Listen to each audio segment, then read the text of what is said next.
இப்போ நான் இருக்கேன் அப்படின்னா என் பேரு சுந்தரவள்ளி, எங்க அப்பா பேரு செல்லம், எங்க அம்மா பேரு சிவமணி. இப்படித்தானே வரும். எல்லா அப்பா அம்மாவுக்கும் ஒரு பேர் இருக்கும். ஆனா இந்த கும்பல் என்ன பண்றாங்க தெரியுமா? பிரியங்கா ராஜ், அந்த பொண்ணு வாக்காளர் பேரு பிரியங்கா ராஜ். பிரியங்கா ராஜோடைய அப்பா பேர் என்ன? Voter ID. என்னங்க இது? பிரியங்கா ராஜோடைய அப்பா பேர் என்ன?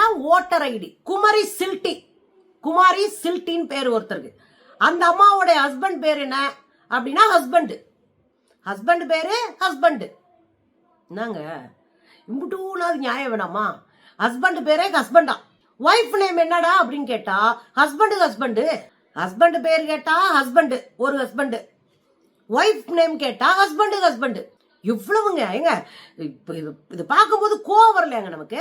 இல்ல வாக்குரிமை இருக்கிற மக்களை பார்த்தா இவங்களுக்கெல்லாம் எப்படி தெரியுது? எவ்வளவு ஏளனமா நம்மளை பாக்குறாங்க, நம்மளை எவ்வளவு இழிவா நடத்துறாங்க, நம்முடைய உரிமை எப்படி நொட்டாங்கையில தட்டி பறிக்கிறாங்க. நேகா குமாரி அப்படின்னு ஒரு பொண்ணு.